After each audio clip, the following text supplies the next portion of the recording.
La chambre était silencieuse, à l'exception du faible bourdonnement des flèches de cristal qui vibraient du sang de Zarathus. Les anciens se tenaient en demi-cercle, leurs robes translucides miroitant faiblement sous la faible lueur violette. Leurs visages anciens, marqués par des millénaires de sagesse, étaient imprégnés d'une rareté pour leur espèce. Peur. La voix du grand ancien Corin tremblait tandis qu'il parlait, chaque mot s'élevant comme une lourde pierre dans le silence. Nous les avons prévenus. Nous avons prévenu le Conseil, les flottes, toute l'Assemblée galactique. Les humains ne sont pas comme les autres. Ils sont implacables, invincibles. Et maintenant, il est trop tard. Personne n'a répondu. Les jeunes initiés, debout aux abords de la salle, s'agitaient avec inquiétude. Ils avaient grandi avec les récits de la clairvoyance des anciens. Leur capacité à voir les fils du destin se tissait à travers les étoiles. Mais là, c'était différent. Les humains étaient une espèce naissante, à peine un point sur la carte galactique. Comment pourraient-ils démanteler tout ce que le domaine zératien avait bâti au fil des siècles? Les initiés échangèrent un regard, leurs yeux brillants, vacillants de doute. Ils n'avaient certainement pas vu ce que les anciens avaient vu. Ils n'avaient pas ressenti le frisson dans le vide lorsque les premiers vaisseaux humains s'étaient libérés de leur monde d'origine. Le regard de Corinne se porta sur l'holosphère au centre de la chambre. D'un geste de sa main squelettique, il s'anima, projetant une scène qui fit reculer même les plus audacieux. Un vaisseau humain, petit, rudimentaire, rafistolé avec des matériaux abandonnés depuis longtemps par la galaxie, dérivé parmi les décombres d'un vaisseau de guerre du Dominion. Ce vaisseau était une merveille d'ingénierie. Sa coque forgée en acier stellaire, ses armes capables de briser des lunes. Il n'était plus qu'une carcasse, déchirée comme une bête abattue par la lame d'un chasseur. Et là, parmi les débris, le vaisseau humain s'attardait, son équipage fouillant, insensible à la destruction qu'il avait provoquée. « Il ne se fatigue pas », dit Corin d'une voix à peine plus forte qu'un murmure. « Il ne cède pas. Nous avons frappé leurs colonies, incendié leurs cieux, détruit leurs flottes, et pourtant ils sont venus. Plus de vaisseaux, plus de guerriers, plus de défis. » Il marqua une pause, le souffle coupé, tandis que l'holosphère se décalait pour révéler un soldat humain, ensanglanté, l'armure fissurée, debout au sommet d'un monticule de drones zoratiens abattus. Le soldat leva le poing, criant quelque chose que les anciens ne purent entendre, mais ce geste à lui seul fit frissonner la salle. C'était un triomphe brut, débridé. L'aîné Vera s'avança, la voix tranchée par la frustration.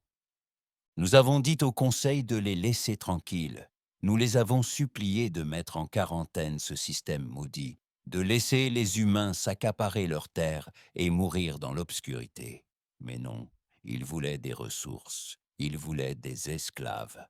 Ils pensaient qu'une espèce primitive pouvait être anéantie. Ils voulaient des esclaves. Ils pensaient qu'une espèce primitive pouvait être anéantie. Elle rit amèrement, le son résonnant dans les flèches. C'est maintenant, les flottes du Conseil sont réduites en cendres, leur monde brûle, et les humains sont à nos portes.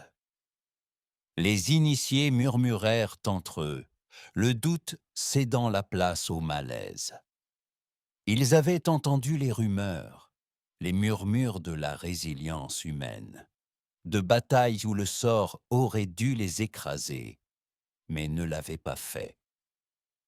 Il y avait l'histoire de Tarvox Prime, où un seul avant-poste humain résista à un siège pendant 3 cycles, bien après que ses provisions furent épuisées. Ou le massacre de la ceinture de Kelrin, où un capitaine humain percuta avec son vaisseau agonisant un cuirassé du Dominion, les emportant tous deux dans un brasier de feu et de rancœur. Ces histoires furent balayées du revers de la main, considérées comme des exagérations, la propagande d'un ennemi désespéré. Mais l'holosphère ne mentait pas. Les anciens non plus. Corin se tourna vers les initiés, le regard brûlant d'une intensité qui fit taire leurs murmures. « Vous pensez que c'est une guerre d'armes, de stratégie? Nombreux sont ceux qui pensent que c'est une guerre de volonté. Les humains possèdent quelque chose que nous avons perdu il y a longtemps, quelque chose que nous avons enfoui sous nos tours et nos lois. Ils ont soif, non de pouvoir, ni de gloire, mais de survie. Et cette soif les rend invincibles. » L'une des initiées, une jeune femme nommée Silith, s'avança. Sa voix était douce mais assurée, dissipant la tension. « S'ils sont si invincibles, pourquoi continuons-nous à nous battre? Pourquoi ne pas négocier, proposer la paix ?» La question flottait dans l'air, naïve mais perçante. Les anciens échangèrent non des regards, leur silence plus pesant qu'auparavant. Veïra répondit d'un ton empreint de regret. « Parce qu'ils ne nous font pas confiance. Nous avons frappé les premiers, nous avons vitrifié leurs villes, massacré leurs jeunes, tout cela au nom de la domination. Ils nous voient désormais comme des monstres, et ils ont raison. La paix n'était plus envisageable après ce que nous avons fait. » L'holosphère vacilla de nouveau, révélant cette fois une flotte humaine, des centaines de vaisseaux disparates et meurtriers, émergeant du vide. Ils se déplaçaient sans formation discernable, sans élégance, juste un essaim chaotique, fonçant sur les défenses extérieures de Xeratus. Des alarmes retentirent au loin, faibles mais de plus en plus fortes. Les initiés se figèrent, les yeux brillants, écarquillés par la prise de conscience. Les humains n'arrivaient pas. Ils étaient déjà là. Corin ferma les yeux, sa voix n'étant plus qu'un murmure brisé. Nous les avions prévenus. Personne n'a écouté. Et maintenant, nous en payons le prix. Les alarmes se firent plus fortes. Un chœur strident qui résonna à travers les flèches de cristal de Xeratus. La chambre trembla, la poussière s'échappant du plafond, tandis que les premiers fracas lointains résonnaient au-delà des murs. Les initiés trébuchèrent, s'accrochant les uns aux autres, leurs yeux brillants se tournant vers les anciens, en quête d'une assurance qui ne vint jamais. Corin resta immobile, le regard fixé sur l'holosphère qui suivait l'avancée de la flotte humaine. L'essaim de vaisseaux se déplaçait comme un être vivant, irrégulier, imprévisible, se divisant et se reformant avec une férocité défiant la raison. Les intercepteurs du Dominion se précipitèrent à leur rencontre, agiles et précis. Mais ils furent avalés un à un, dévorés par la marée humaine implacable. Les poings de Veïra se serrèrent, sa voix tranchant le chaos. Ils se battent comme des animaux, sauvages, désespérés, sans égard pour leur propre vie. Comment arrêter un ennemi qui accueille la mort avec joie? Elle se tourna vers Corin, la frustration débordante. Nous aurions dû fuir, grand aîné. Nous aurions dû abandonner ce système dès que nous en avions l'occasion. L'orgueil nous a condamnés. La réponse de Corin fut lente, réfléchie, comme si chaque mot lui coûtait quelque chose de vital. Fuir où, verra. Vers les bordures extérieures, vers les zones mortes. Ils suivraient, ils suivent toujours. Tu as vu leurs semblables, blessés, affamés, poussés au bord de l'extinction. Et pourtant, ils se relèvent. Plus aucun recoin de la galaxie n'est à l'abri d'eux. L'holosphère se déplaça, zoomant sur un unique vaisseau humain à l'avant-garde de l'essaim. Plus grand que les autres, sa coque était un patchwork de métal récupéré et d'épaves du Dominion, hérissé d'armes de fortune. Un nom était griffonné sur son flanc en lettres cramoisies irrégulières. Ininterrompu. Cette vision provoqua une vague de terreur dans la salle. Ce vaisseau était devenu une légende parmi les Xératiens, dont on murmurait l'existence au lendemain de chaque bataille perdue. On disait qu'il transportait un équipage de survivants des premières colonies de la Terre, celles que le Dominion avait levées dès sa première salve. Des survivants qui avaient juré vengeance, qui avaient reconstruit leur vie brisée pour en faire une arme pointée sur le cœur de Zarathus. Silith, la jeune initiée qui avait osé parler plus tôt, s'approcha de l'holosphère, la voix tremblante mais pleine de défis. S'ils sont si mus par la vengeance, pourquoi ne pas l'utiliser contre eux? Les attirer dans un piège, laisser leur colère les aveugler. Nous sommes plus intelligents qu'eux. Nous pouvons sûrement les surpasser en intelligence. Veira renifla, un grognement rauque et dénué d'humour. Plus intelligents, peut-être autrefois. Mais ils ont appris, Silith. À chaque défaite que nous leur avons infligée, à chaque piège que nous leur avons tendu, ils s'adaptent. Ils retournent nos propres tactiques contre nous. À portée de Krenva, nous les avons attirés dans un champ d'astéroïdes, l'ayant armés de mines à fusion. Ils ont perdu la moitié de leur flotte, puis ont utilisé les débris comme couverture pour aborder nos vaisseaux. À la fin, nos propres commandants imploraient notre clémence. Le souvenir pesait lourd dans l'air. L'emprise de Krenva avait marqué un tournant, une humiliation qui avait brisé l'illusion d'invincibilité du Dominion. Les humains n'avaient pas seulement survécu, ils avaient prospéré dans le chaos. Leurs soldats combattaient au corps à corps dans les couloirs des vaisseaux zératiens, leurs cris résonnant dans les communications jusqu'à ce que les lignes se taisent. Les anciens avaient regardé les enregistrements avec stupeur et incrédulité. Des humains aux membres brisés se balançaient encore, des humains se vidant de leur sang, mais refusant de tomber. Des humains qui riaient en mourant, entraînant leurs ennemis avec eux. Une secousse soudaine secoua la chambre, les flèches oscillant tandis qu'un rugissement profond et guttural déchirait le ciel. L'holosphère vacilla, puis se stabilisa, révélant une nouvelle image, une capsule humaine traversant le bouclier extérieur de Xeratus, sa coque rougeoyante suite à son entrée dans l'atmosphère. Elle frappa la surface dans un panache de feu et de poussière, et quelques instants plus tard, des silhouettes apparurent, blindées, implacables, avançant résolument vers la capitale. Les initiés haletèrent, certains s'effondrant à genoux. Les humains n'étaient plus seulement aux portes, ils étaient à l'intérieur. La voix de Corin rompit le silence stupéfait, basse et résignée.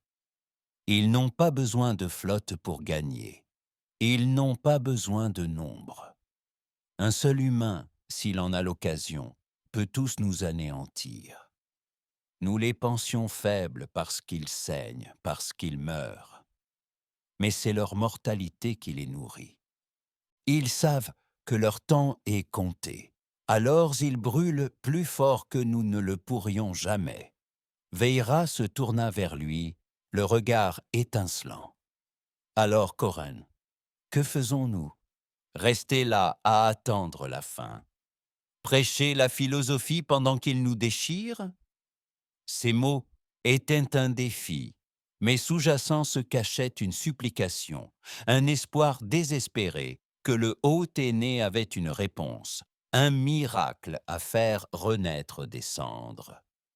Avant que Corin puisse réagir, les portes de la chambre s'ouvrirent non brusquement, et un soldat essoufflé entra, son armure fissurée et maculée de sang violet. Grand anciens, ils ont percé les quartiers inférieurs. Ils avancent à toute vitesse, fendant nos lignes comme jamais auparavant. Ils chantent quelque chose, pour la terre, pour les morts. Ça les rend fous, impossibles à arrêter. Les paroles du soldat se transformèrent en sanglots, et la salle sombra dans le chaos. Les initiés hurlèrent, les anciens crièrent des ordres, et l'holosphère s'embrassa d'électricité statique, tandis que de nouvelles capsules tombaient du ciel. Silith resta figé, fixant le soldat, puis les anciens, son espoir naïf s'effondrant. Les humains n'étaient pas seulement une menace. Ils étaient une force de la nature, une menace née de l'arrogance du dominion. Corin leva la main, réduisant la salle au silence. Sa voix était désormais ferme, pesante, apaisant même les tremblements des soldats. Rassemblez le conseil. Armez les réservistes. Nous nous battons. Non pas parce que nous pouvons gagner, mais parce que nous le devons. Ils prendront Xeratus, mais ils paieront chaque pas en sang. Tandis que la chambre se vidait, l'holosphère persistait sur l'immuable, son nom cramoisi marquant les étoiles. Les humains étaient là, et ils ne s'arrêteraient pas, ni maintenant, ni jamais. Les rues de Xeratus brûlaient, la fumée s'élevait en volutes épaisses et étouffantes, tachant le ciel violet de traînées noires. Les flèches de la capitale, autrefois symbole d'une domination éternelle, se dressaient telles des sentinelles brisées au-dessus d'une ville en ruine. Les humains avançaient dans les quartiers inférieurs avec une férocité incompréhensible. De petits groupes de soldats, en haillons et ensanglantés, transperçaient les défenses zératiennes comme une lame dans la soie. Leurs armes étaient rudimentaires, leurs armures rafistolées de pièces de récupération, mais leurs yeux brillaient d'une lueur que les Zératiens n'avaient jamais comprise. Leur but. Dans la salle de guerre sous la haute flèche, Corin se tenait au-dessus d'une grille tactique, dont les lumières vacillantes peignaient son visage décharné de nuances de rouge et de bleu. Le conseil s'était réuni. 7 anciens, leurs robes en lambeaux, leurs voix se chevauchant dans une cacophonie de désespoir. La grille montrait les humains, avançant bloc par bloc, leurs mouvements chaotiques surpassant d'une certaine manière toutes les contre-mesures du dominion. Des drones tombaient du ciel en masse, déchiquetés par les explosifs humains. Les troupes terrestres disparurent sous les déferlements de tirs et d'armes à feu, et pourtant, les envahisseurs continuaient d'avancer, leur nombre semblant infini malgré les corps qui s'accumulaient dans leur sillage. Véra marchait derrière Corin, les mains tremblantes d'une rage à peine contenue. Nous avons perdu le cadran sud. Les générateurs de boucliers sont hors service. Ils les ont détruits avec leurs propres vaisseaux, les percutant comme des bêtes. Qui fait ça? Qui sacrifie les siens juste pour nous blesser? Sa voix se brisa, le poids de leur échec pesant sur elle. Elle avait passé des siècles à peaufiner ses stratégies, à commander des flottes, persuadée que l'intelligence du Dominion pouvait écraser n'importe quel ennemi. Maintenant, elle voyait tout cela s'effondrer face à un ennemi qui se fichait de logique ou de perte. Corin ne leva pas les yeux de la grille. Ses doigts tracèrent une ligne, là où une unité humaine avait franchi la barricade est, leur chemin marqué de points rouges clignotants. Des soldats zératiens tombés. Ils le font parce qu'ils n'ont plus rien à perdre, dit-il doucement. Nous avons pris leurs foyers, leurs proches, leur avenir. À quoi bon un vaisseau ou une vie quand tout ce qu'on possède, c'est la vengeance? Un jeune conseiller, terrien, frappa du poing la table, les yeux brillants de panique. Alors pourquoi ne les avons-nous pas achevés? Quand nous en avons eu l'occasion, pourquoi n'avons-nous pas réduit leur monde en cendres et en finir? C'est cette demi-mesure qui explique leur présence ici. Ces paroles étaient un grognement, mais sous-tendues par un frémissement de culpabilité. Les terriens avaient été parmi ceux qui avaient voté pour les frappes initiales, qui avaient ri à l'idée que les humains représentent une menace. Ils se tenaient maintenant dans une pièce, submergés par les conséquences. Veira se retourna vers lui, sa voix claquant comme un fouet. Parce que nous les trouvions inférieurs à nous, les terriens. Nous voulions leur travail, leurs ressources, pas leur extinction. Nous pensions pouvoir les maîtriser, briser leur morale. Au lieu de cela, nous avons allumé un feu impossible à éteindre. Elle désigna la grille, où un autre groupe de défense zoratienne s'éteignit. Regardez-les, vous semble-t-elle brisée? Avant que Terran puisse répliquer, un grondement sourd secoua la salle de guerre, les murs gémissant sous une pluie de poussière tombant du plafond.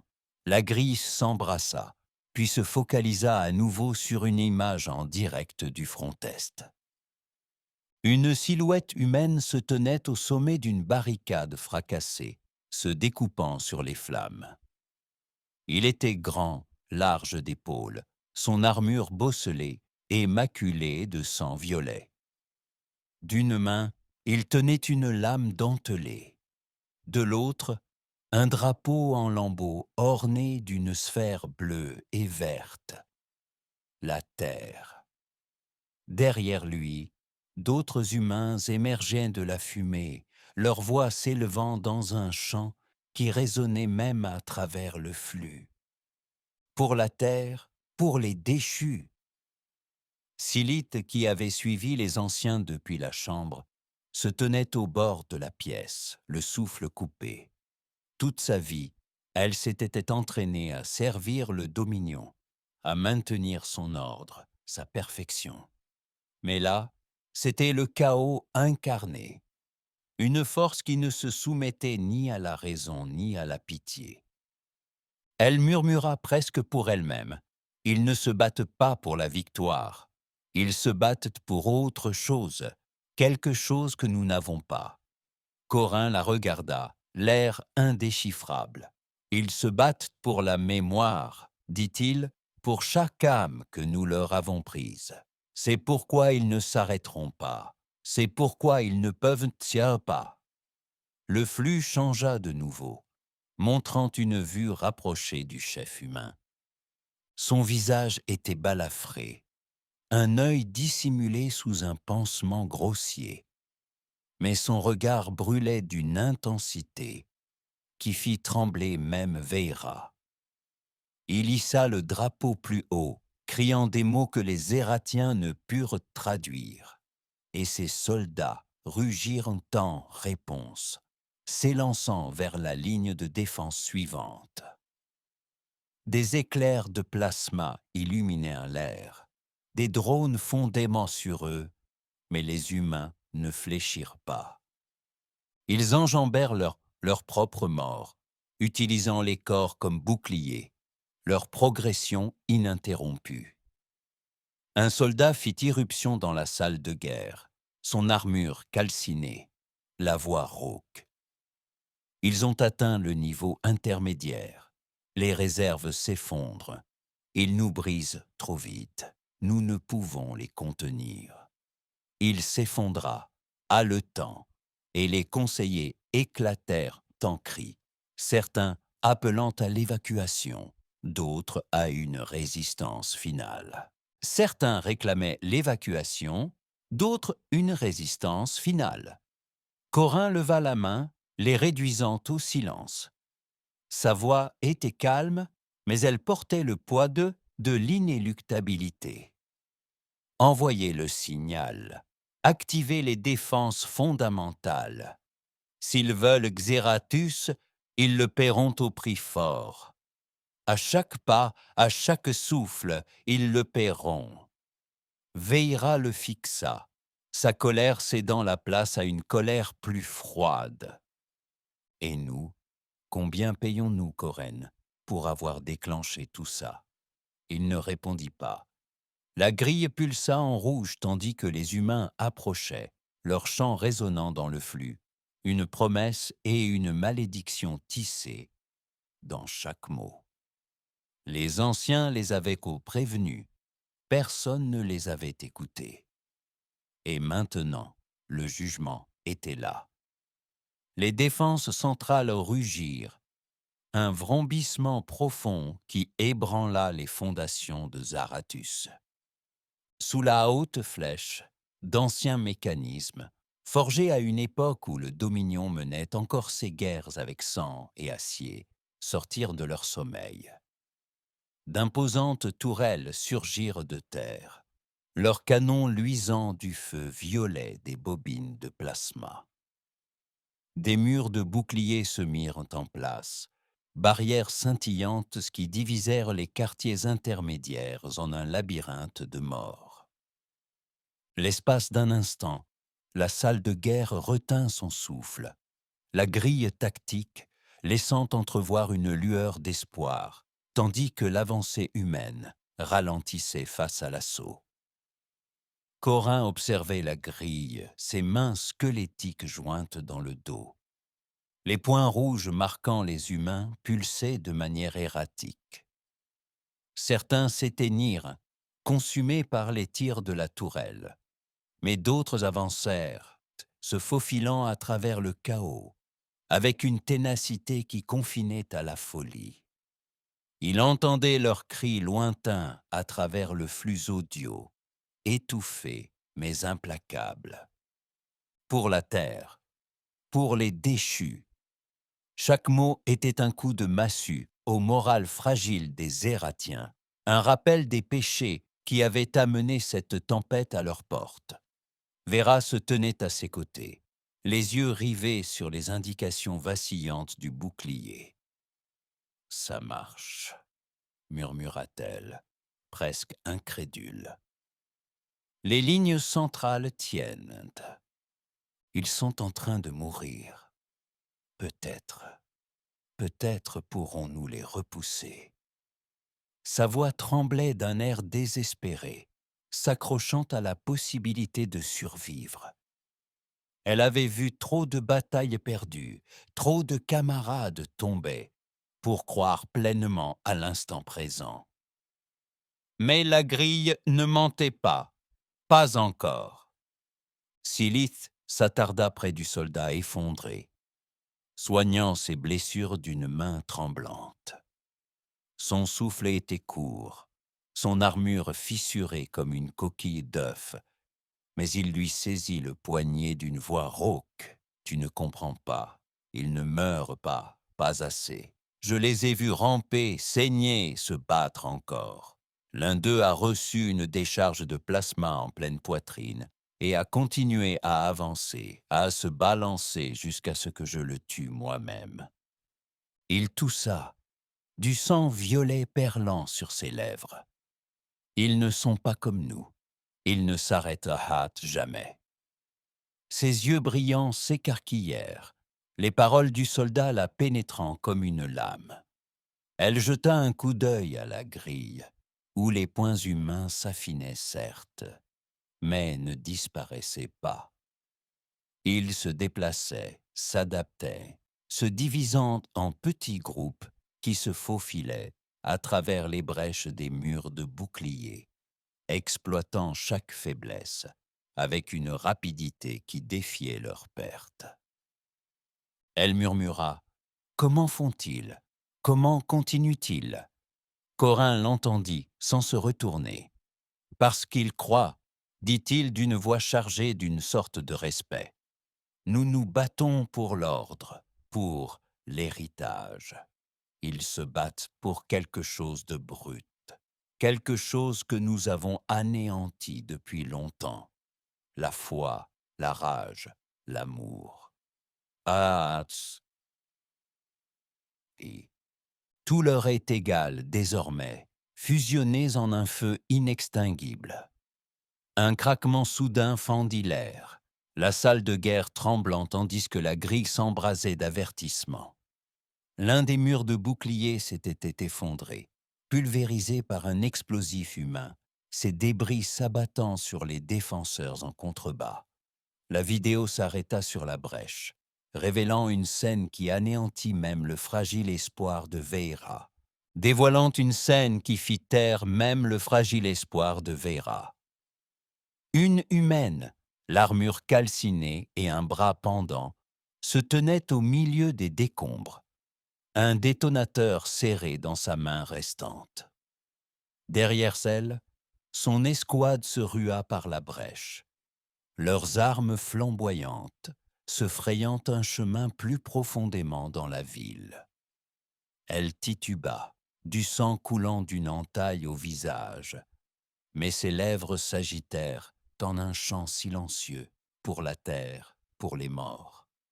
Avant qu'elle ne s'effondre, son sacrifice accompli. Taron recula en titubant, la voix brisée. Ils sont fous. Ils se jettent sur nous comme si de rien n'était. Que sommes-nous censés faire contre ça? Sa bravade avait disparu, remplacée par une terreur qui reflétait le regard hanté du soldat. Les conseillers murmuraient entre eux, certains serrant leurs robes, d'autres fixant le flux d'un air absent tandis que les humains s'approchaient. Les poings de Vera se serrèrent, ses ongles s'enfonçant dans ses paumes. « On les tue !» grogna-t-elle, jusqu'au dernier. « S'ils veulent mourir pour leur planète de terre, on leur donnera ce qu'ils veulent. » Mais ces mots sonnèrent creux, étouffés par le tremblement de sa voix. Elle savait, ils le savaient tous, que les humains ne mourraient pas seulement. Ils gagnaient. La grille pulsa de nouveau, montrant l'ininterrompu descendant dans l'atmosphère, sa coque déchiquetée fendant la fumée comme la griffe d'un prédateur. Il ne tira pas, n'engagea pas le combat, se contenta de planer, promesse silencieuse de ce qui allait arriver. Ce spectacle brisa quelque chose dans la pièce. Un conseiller sanglota. Un autre s'enfuit vers la porte, mais fut tiré en arrière par Silite, qui cria « On ne peut pas fuir, pas maintenant !»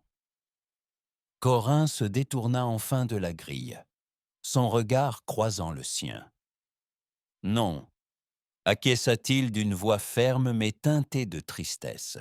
« On ne peut pas fuir, mais on ne peut pas gagner non plus, pas comme ça. » Il fit un geste vers le soldat, puis vers le fourrage. « Ils ont déjà payé plus que nous ne pourrions jamais le faire, et ils continuent d'arriver. Mais et dis ça, et les tourelles tirèrent de nouveau, leur lumière violette éclairant le ciel, mais les points humains continuaient de bouger. Moins nombreux désormais, mais non moins déterminés. L'ininterrompu s'élargissait, son ombre tombant sur la haute flèche. Le silence retomba dans la salle de guerre, à l'exception du souffle saccadé des soldats et du chant lointain et imparable. Les anciens les avaient prévenus. Personne ne les avait écoutés.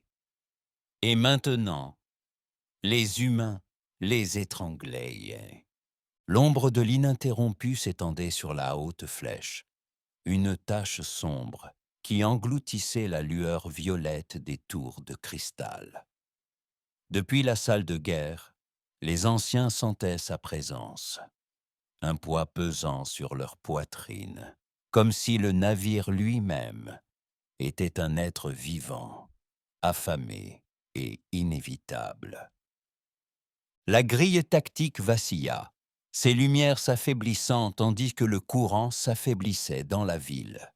Les défenses centrales flamboyaient toujours, déchirant les rangs humains en contrebas, mais les points rouges continuaient de progresser, implacables comme une marée montante. Les rugissements de la tourelle étaient couverts par le chant qui résonnait dans les rues. Pour la terre, pour les déchus, ce n'était plus un simple cri de guerre. C'était un battement de cœur, palpitant dans les eaux de Xeratus. Corin se tenait devant la grille, son sang-froid finissant par craquer. Ses mains tremblaient tandis qu'il traçait le chemin de l'humain, désormais à moins d'1 kilomètre de la base de la flèche. « Ils sont trop près », murmura-t-il, presque pour lui-même. Les réserves ont disparu. Le niveau intermédiaire est perdu. Comment font-ils encore autant? Sa voix exprimait une incrédulité sourde, comme si le nombre défiait non seulement la stratégie, mais la réalité elle-même. Il avait déjà vu des guerres, des siècles durant, mais rien de tel. Rien ne rongeait autant l'âme que le corps. Vera frappa du poing la console, l'impact secouant l'écran de la grille. « Parce qu'ils s'en fichent !» cria-t-elle, la voix rauque d'épuisement et de fureur. « Ils ne comptent pas leurs morts, ils ne pleurent pas, ils continuent d'affluer. Nous en avons tué des milliers, Corin, des milliers, et ce n'est pas suffisant. Non. » Elle désigna le couloir où des soldats humains escaladaient les décombres d'une tourelle, leurs armures criblées de trous, leurs visages maculés de sang et de cendres. L'un d'eux, un jeune homme en regard hagard, tirait d'une main sur un camarade blessé, tandis que l'autre serrait son frère d'armes. Ils ne s'arrêtèrent pas. Ils ne fléchirent pas. Silith s'agenouilla près du soldat blessé, les mains tachées de son sang violet, tentant de panser ses blessures. Il s'évanouissait, le souffle court, mais ses yeux se fixaient sur les siens avec une clarté désespérée. « J'ai vu leur chef », dit-il d'une voix rauque. Celui avec le drapeau, le visage balafré, un œil. Il traversa le feu, sans broncher. Il le suivait comme s'il était plus qu'humain, comme s'il était leur âme. Il toussa, s'étranglant, puis s'immobilisa. Silith le fixait, les mains figées, le poisse de son dernier souffle la submergeant. Le flux grésilla, changeant d'angle. La base de la flèche, où le chef humain balafré se tenait au milieu du chaos.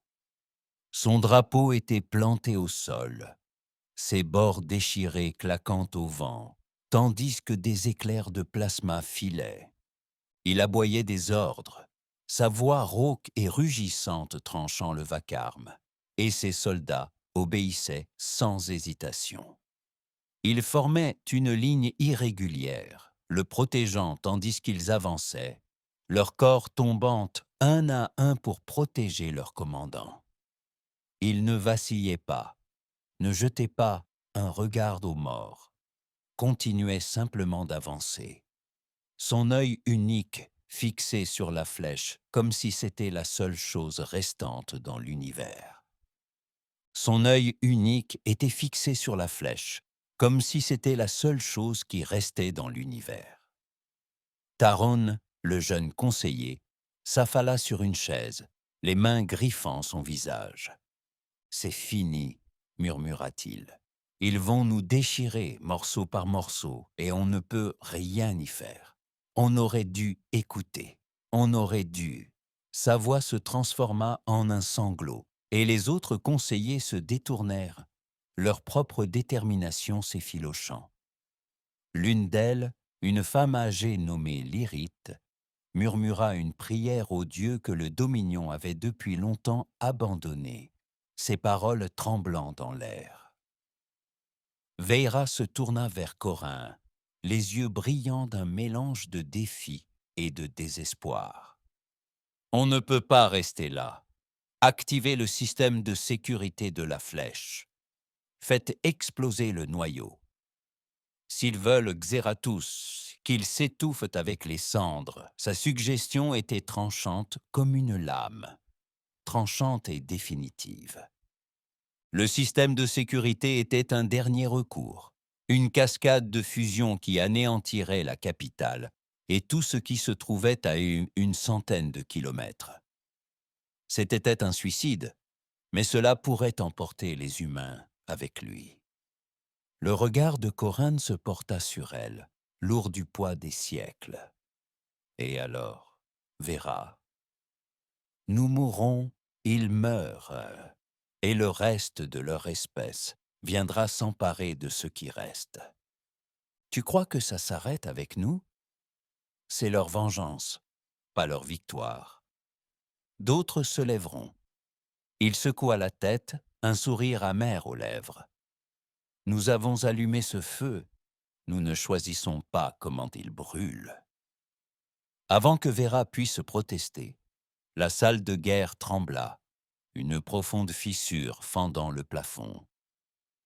Une pluie de poussière et de débris s'abattit, et la grille s'obscurcit un instant avant de se rallumer. Les humains étaient aux portes de la flèche, les bombardants de canons récupérés, leur chef balafré en première ligne. Il leva sa lame, criant quelque chose qui rassembla ses troupes dans la frénésie, et les portes cédèrent sous l'assaut. Salyth se leva, sa voix tranchant la panique. « Si nous ne pouvons pas les arrêter, nous pouvons les ralentir, gagner du temps, faire sortir les civils. Il y a encore une chance pour certains d'entre nous. » Ces paroles étaient naïves, désespérées, mais elles ont suscité une lueur d'espoir dans la salle.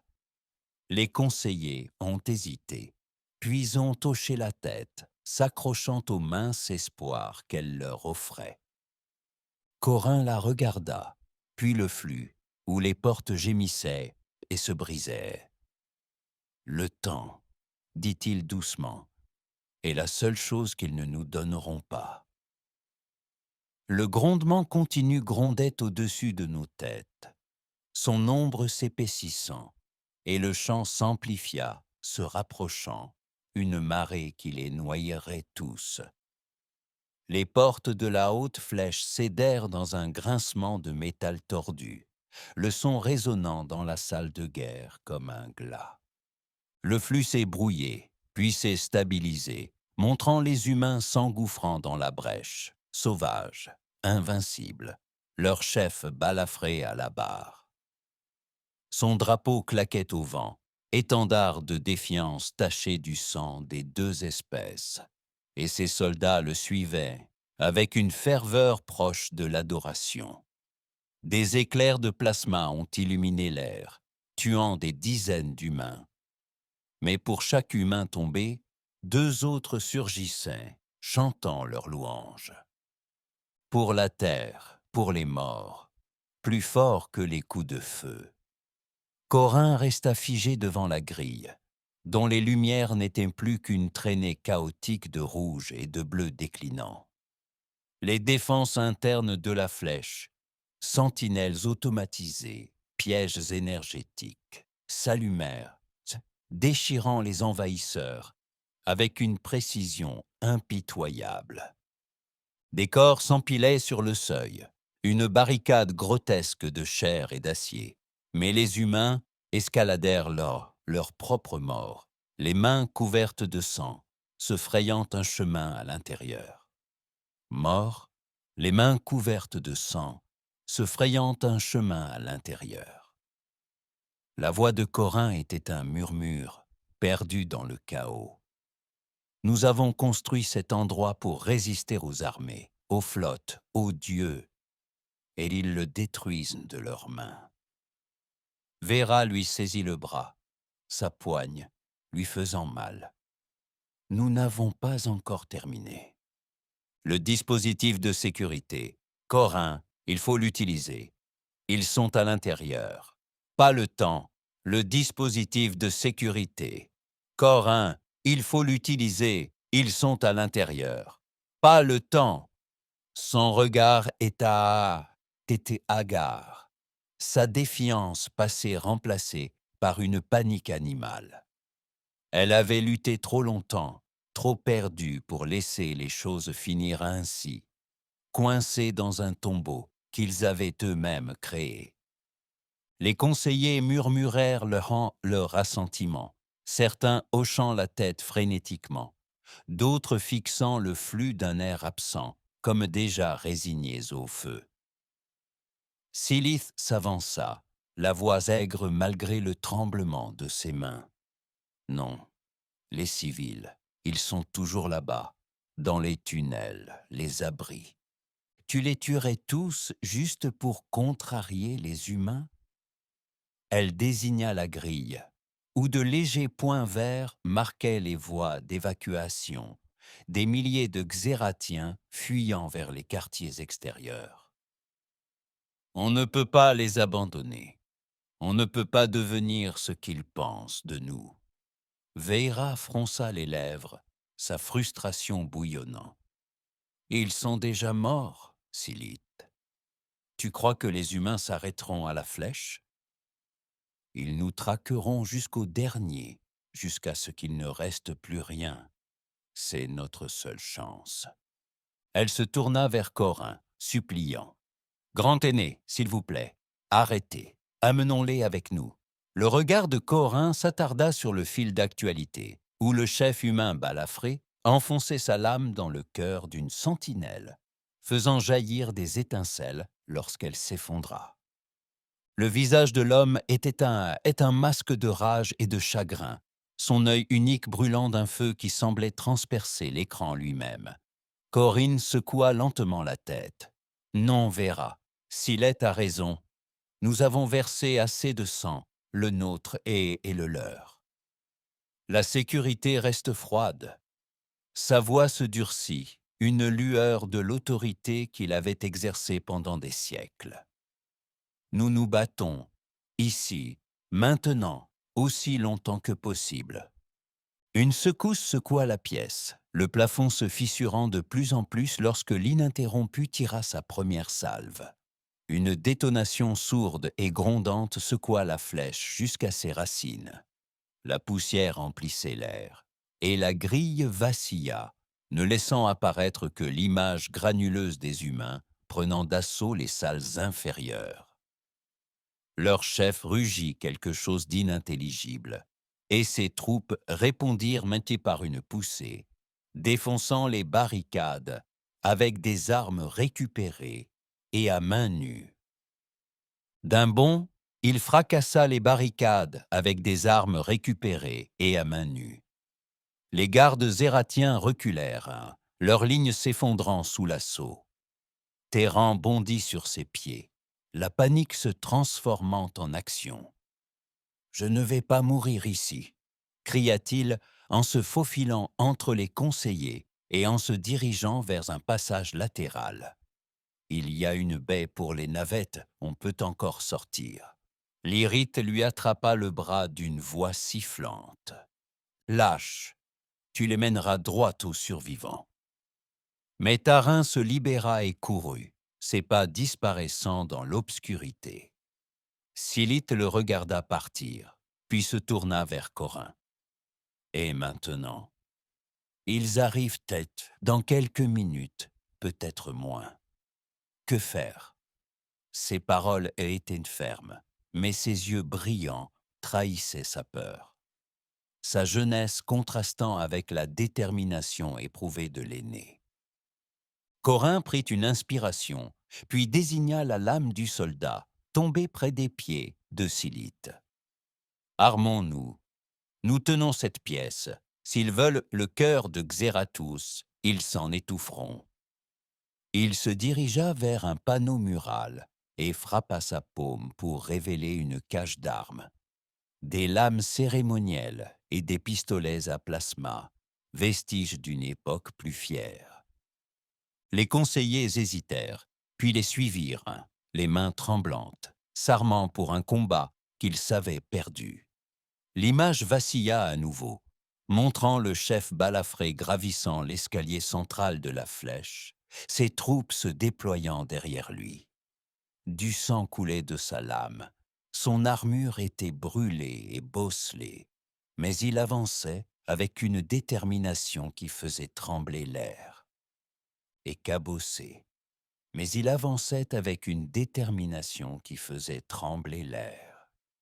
Son chant devenait plus clair, porté par le son défaillant du flux. Pour la terre, pour les morts, pour chaque âme que vous avez volée. Chaque mot était une blessure, une promesse, une malédiction.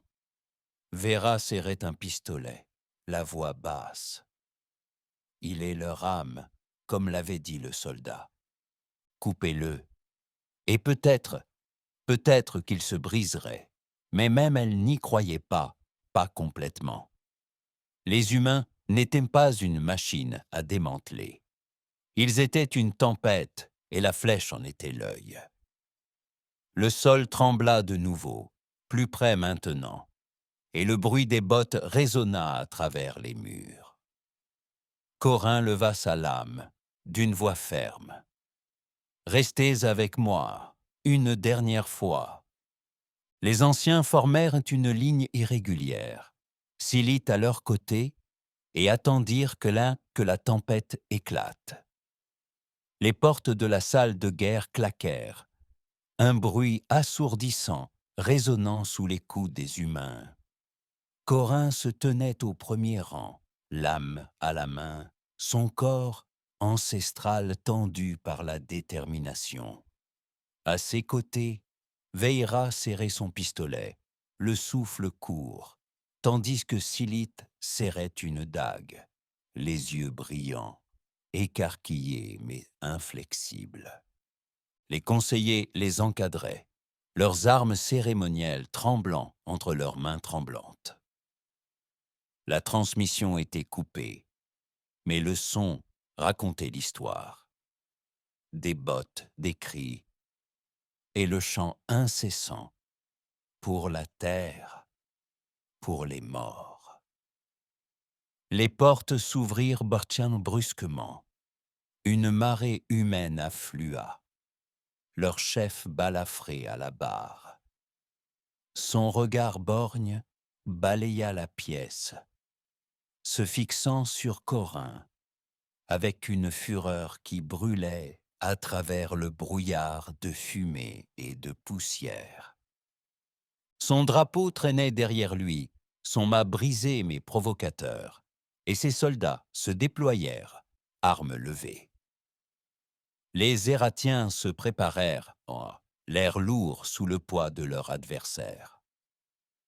Veira tira la première, sa décharge de plasma atteignant un humain en pleine poitrine. Il tituba, mais ne tomba pas, se jetant en avant avec un grognement avant que la dague de Silith ne lui touche la gorge. La salle explosa. Les lames s'entrechoquèrent. Des coups de feu fusèrent et du sang, violet et rouge, éclaboussa le sol de cristal. Corin brandit sa lame, abattant un soldat, mais un autre prit sa place, puis un autre encore. Les humains se battirent comme un essaim, submergeants par leur seule volonté. Le chef balafré chargea Corin, sa lame dentelée frappant les anciens, avec une force qui brisa les os du vieil homme. Toi, l'humain, rugis, la voix rauque de haine. Tu as brûlé nos mondes, para Corin, reculant, en titubant, ses forces déclinant. On t'avait prévenu, haleta-t-il. Tu n'as pas voulu écouter. L'œil de l'humain lança un éclair et il frappa de nouveau, mettant Corin à genoux. Véra hurla, tirant sur le chef, mais un humain la plaqua, la clouant au sol tandis que ses tirs s'enchaînaient.